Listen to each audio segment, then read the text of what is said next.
There are days when the hospital's courtyards resemble a market. A colourful market full of life. Women are both the life and Africa's true hope.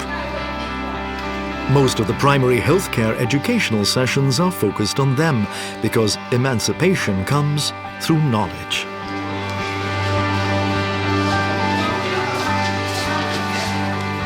"250,000 patients are treated each year in Lacor, 100,000 of whom are women. Fertility issues are among the most sensitive issues affecting them. Dr. Buga, one of Lacor's gynecologists, blends a vast experience with sensitivity and humanity and has dedicated years of his life and his profession to them. Are you still taking drugs for pressure? How much do you take? When did you last take them? Last took it the day before yesterday. Why are you missing it now?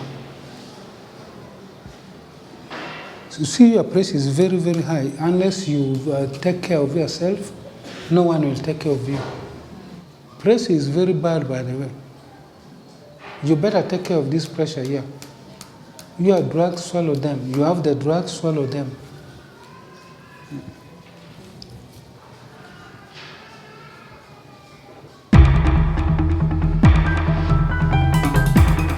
Today is an even busier day than usual in the gynecology ward.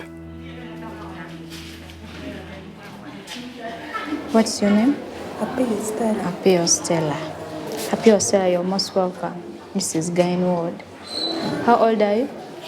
23 years. 23 years. The village, where do you come from? I come from Adak. Adak. Adak. Okay, is it very far? Yeah, It's very far. it's very far.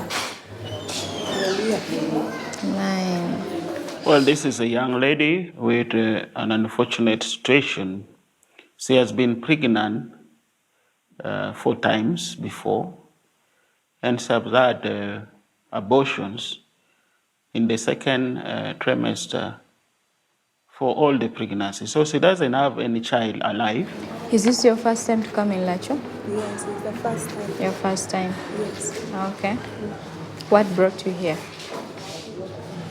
But here, So we have investigated her. We found that she has a weakness in the neck of the womb.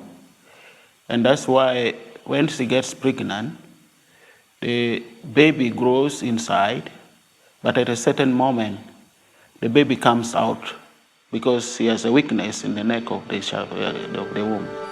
The hospital asks only for a small contribution for the operation. Stella has saved enough to afford it. She undergoes pre-operatory controls. The procedure is scheduled for the next day. She is disoriented and surprised by all the questions and attention. She comes from a small rural village that she has rarely left, and everything seems so new. But the decision has been made, so she meekly entrusts herself to the nurses. The doctor on duty today is Dr. Odong, who is also the hospital's medical director. Stella feels intimidated by his presence, but also reassured. You are bleeding.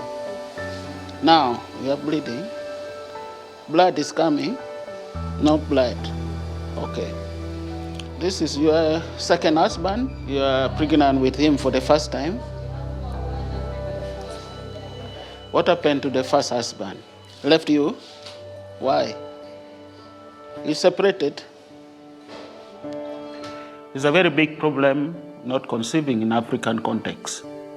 The society expects a woman to bear children.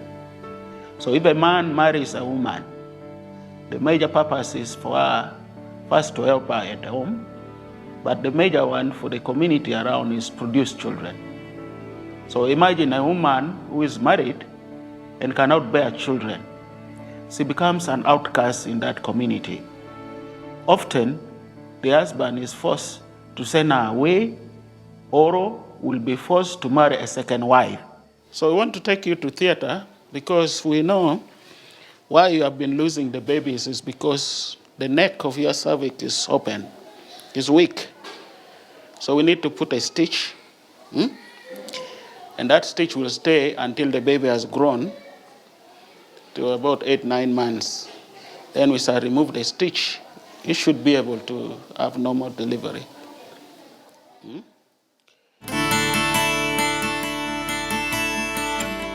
For women coming from rural areas like Stella, medical terms sound too difficult and mean little.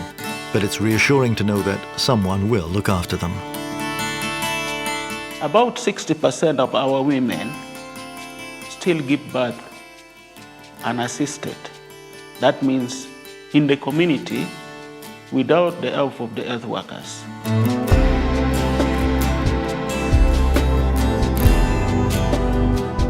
And majority of the problem of Stella comes as a result of giving birth without any assistance from a health worker. She is pushing the baby out, and the baby tears the cervix. And that's how most of our women get this incompetent cervix, which we call it.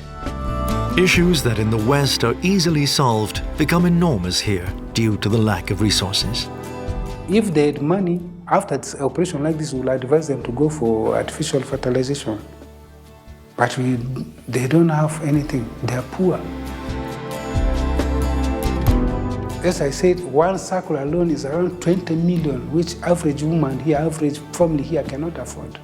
20 million, whether you get the child or not, to go through the process, 20 million, around 20 million shillings.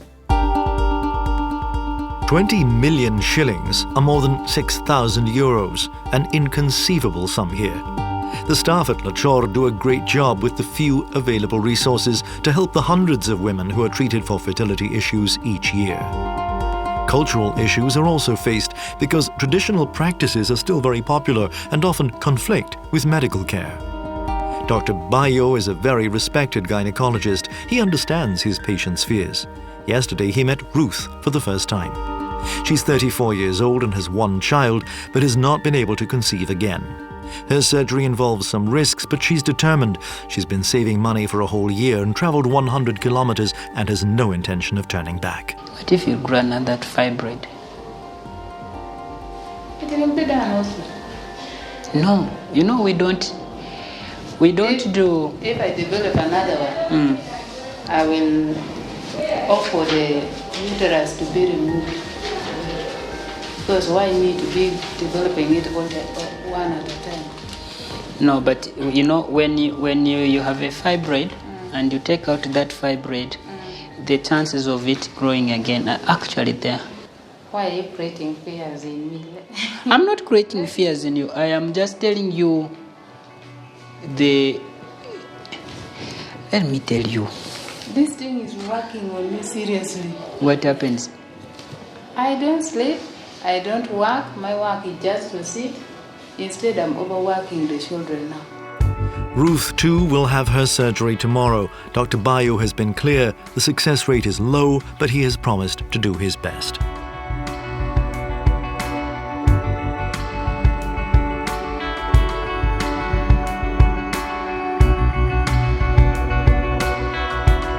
"30 years of age in Africa is very advanced to be still childless. At least Ruth has one. Agnes is 33 and still childless and has come to Lacor well aware that this will be her last chance. She's travelled the 80-kilometre distance from her village to the hospital 3 times to undergo tests and examinations. At last, she's scheduled for surgery.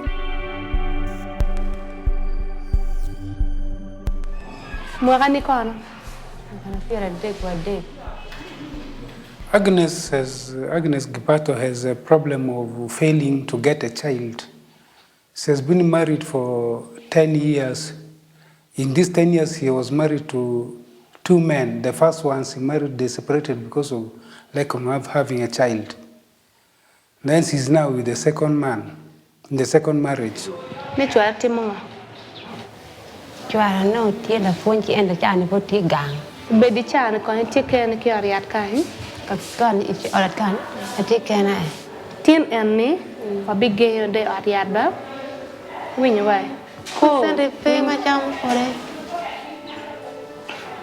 She didn't understand.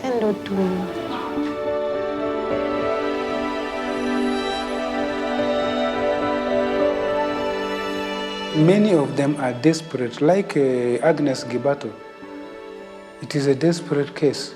She got the first marriage, she stayed with the husband well, but the issue of not getting a child made them break up. She's now with another husband, but still the issue of not able to get a child is bringing a lot of tension. A brief control examination and surgery for tomorrow is confirmed. And we investigated her. We found that her fallopian tubes are blocked, and also she has uterine fibroid. So the operation is going to be done to try to open the tubes and remove the fibroid so that if she's lucky, she can get a child.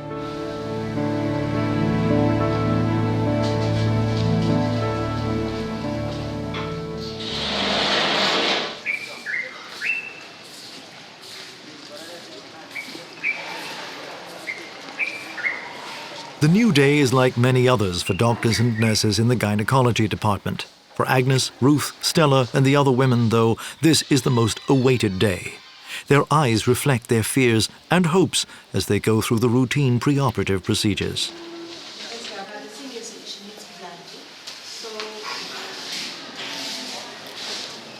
At daybreak, the first rays of sunlight find Agnes and Ruth silently waiting to be taken into the operating room. Stella's surgery is scheduled for the afternoon. Morning. Ruth and Agnes follow the nurses through the courtyard to the operating block. These are the last steps that they take on their own legs today because they will undergo epidural anesthesia.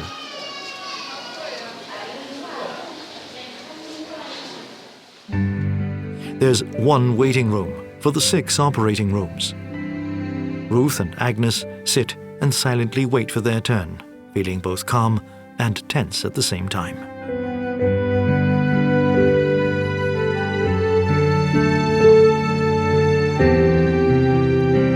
The first patients to be called are Agnes and Ruth together.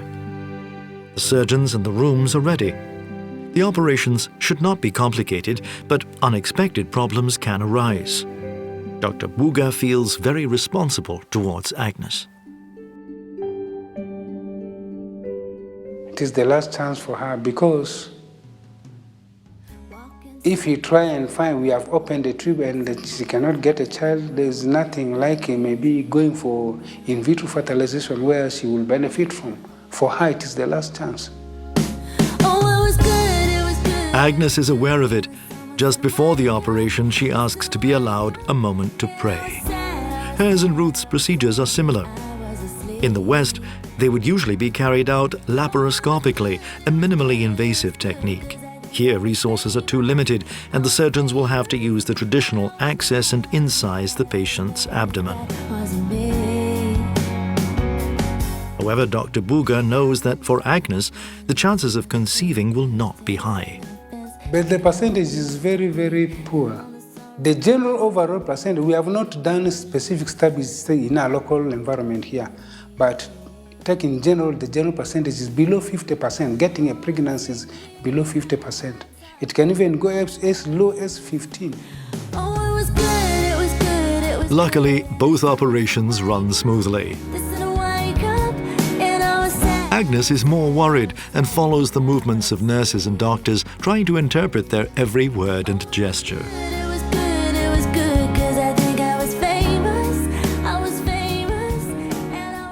Nothing for sure to show that what we pray for is let her heal from the operation. Then after she has healed, let her try her chance to get a pregnancy with the husband.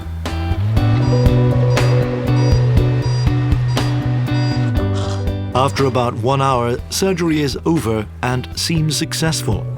Dr. Buga has done all he could. Agnes is taken to rest in the nearby dedicated room while she recovers from anesthesia.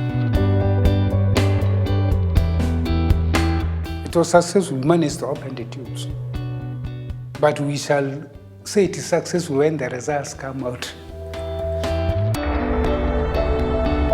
Almost simultaneously, Dr. Bayo also finishes Ruth's surgery. The two women can now rest while the doctors, for whom the day has just begun, continue their work. In the afternoon, Stella, the last person on the operating list, is finally taken to the operating block.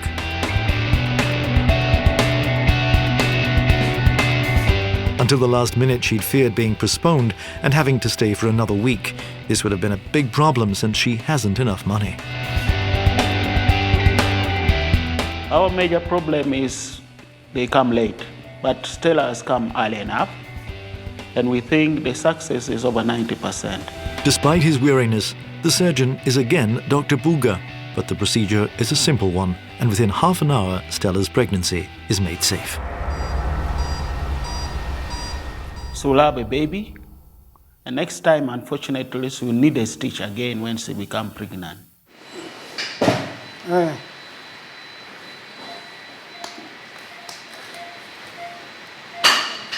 Forever. Stella. You know?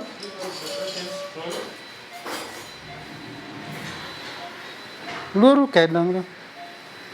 Kon ki o word meriche icha ko marucha unu. Aya.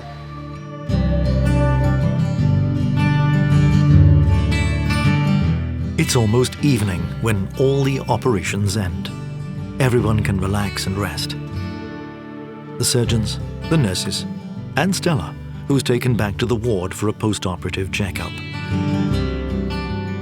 The day has been long, and the first night will be very important. The nurse's smile comforts her and tells her without words that surgery has been successful.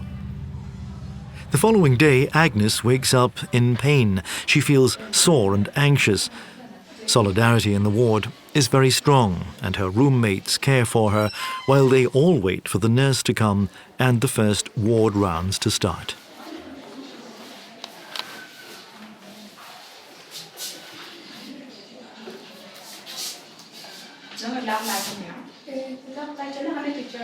She's 33-year-old. She's seronegative HIV, and this is indeed her first post-op day. She's on IM diclofenac, IV antibiotics, that is Expen and gentamicin, and IV fluids. She's still on NIR per os. We are monitoring her vitals. That one is actually a very good sign. It's not bleeding, it's dry, it's not discharging, there's no inflammation, direct sign of infection, maybe temperature going high. It is a very good sign that most likely she's going to be discharged within the first 4 days after the operation. The right tube is okay, that is enough. It doesn't need someone to have 2 tubes before becoming fertile. On average, if there's no complication with the wound, normal infection, if there's no complication, on the 4th day we send them home. To be sent home. These are the words that the 3 women are eager to hear. During the next day's ward round, the doctor confirms to each patient that their operation was successful. The days go by. Ruth has found out that a cousin, who is also a driver, is traveling by the hospital, so she escapes to make the journey back with him and save the money, which for her is a significant sum. Stella, instead, despite the same economic problems, patiently follows the doctor's indications. Okay. So she's not bleeding today and she just has some mild abdominal pain. Marked here. Fair general condition, a febrile, not pale, not jaundiced. So we are going to discharge her. She will have bed rest for 1 week, at least 1 week.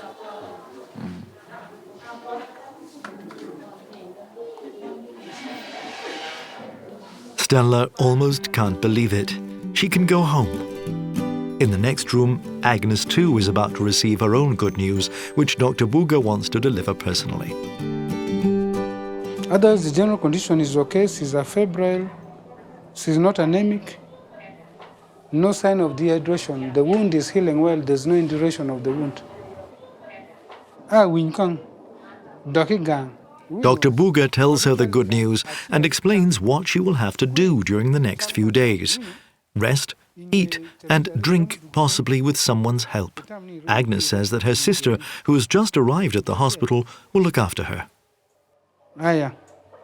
So we can see again after 1 month. We wanted after 2 weeks, but she said there's a problem of money.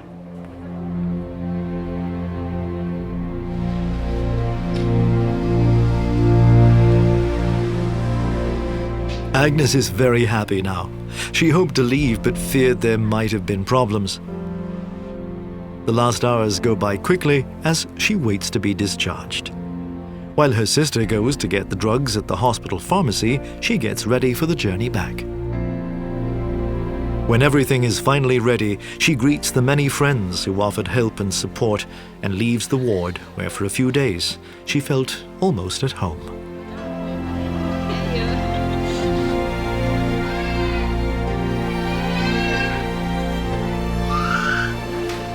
In the next room, Stella too is waiting to leave any minute now. So you're ready to go back home? Yes. Yes. How are you going to go back home? Probably with a Vehicle? You have a vehicle, or someone out there told me that you want to use a motorcycle, a boda boda? No. Probably taxi. Yeah, taxi is much better. Yes. And you should also care for the pregnancy. You know that, because it's important. We don't want you to lose it. If you go back home, you may not need to do a lot of hard work for the first 2 weeks. Yeah, you need to have bed rest, and in case when you go back home and you develop some bleeding problems, you need to come back. Yeah, I'm repeating this, it's important.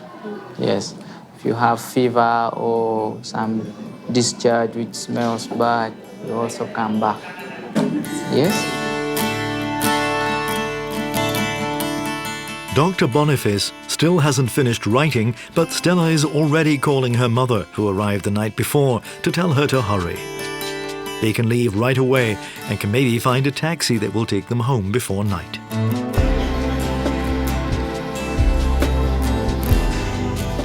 She carefully prepares what she needs for the journey and shares with those who remain what is too heavy to carry. First, the water, a precious resource. Then, with her mother's help, she goes out looking for a taxi.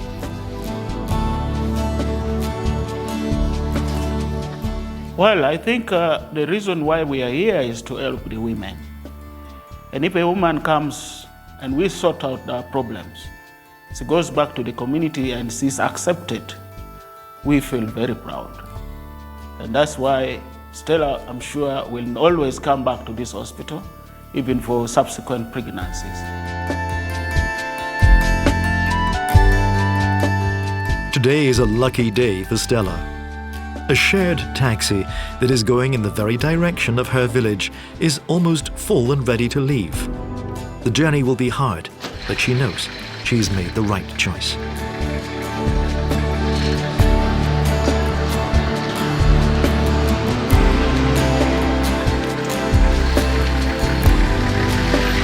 When I see a good result out of what I've done, like a few mothers have come pregnant after you have done operations like that, you really feel very nice.